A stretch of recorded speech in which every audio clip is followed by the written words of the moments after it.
केंद्रीय गृह मंत्री और बीजेपी नेता अमित शाह ने एक इंटरव्यू में साल 2002 में गुजरात में हुए सांप्रदायिक दंगों पर विस्तार से अपनी बात रखी, जिसमें उन्होंने तब गुजरात के मुख्यमंत्री रहे मौजूदा प्रधानमंत्री नरेंद्र मोदी पर लगाए गए आरोपों का भी जवाब दिया।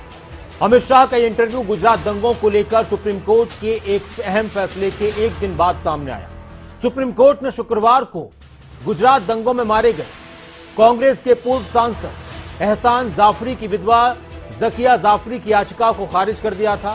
इस याचिका में 2002 के गुजरात दंगे के मामले में तत्कालीन मुख्यमंत्री नरेंद्र मोदी समेत 59 लोगों को एसआईटी से मिली क्लीन चिट को चुनौती दी गई थी।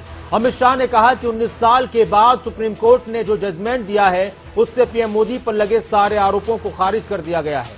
साथ ही इसे राजनीति से प्रेरित बताया और उनका यह भी कहना था कि इस फैसले से बीजेपी सरकार पर जो धब्बा लगा हुआ था वो भी हटा।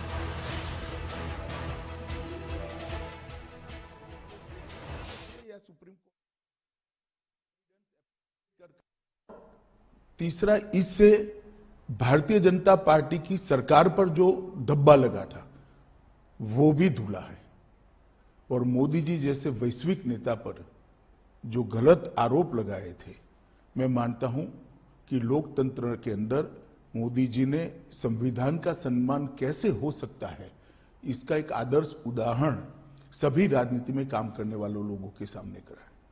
मोदी जी की भी पूछताछ हुई थी, किसी ने धरना प्रदर्शन नहीं करा था।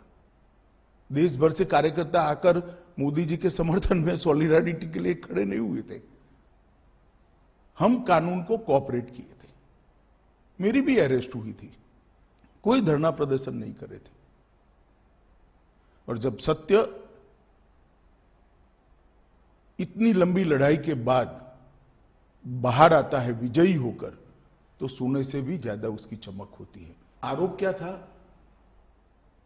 दंगे मोटिवेटेड थे, दंगों में राज्य सरकार का हाथ था, दंगों में मुख्यमंत्री का हाथ था, यहां तक भी कह गए। आरोप यह था, दंगे से कौन इनकार कर रहा है? देश में दंगे कई जगह पे हुए हैं।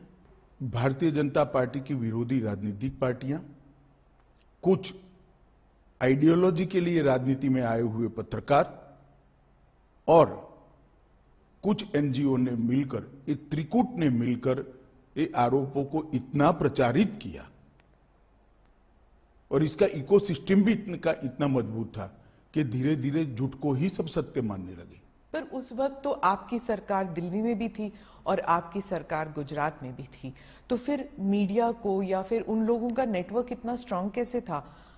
हमारी सरकार का कभी भी मीडिया के काम में इंटरफेरेंस का दखल ही, मतलब हमारा एटीट्यूड ही नहीं है। ना उस वक्त करा था, ना आज कर रहे हैं। परंतु उस वक्त जो इकोसिस्टम बनी थी, वो इकोसिस्टम ने एक झूठ के पुलिंदे को इतना हवा बनाकर जनता के सामने खड़ा कर दिया कि इसकी इन्फ्लुएंस में सभी लोग थे।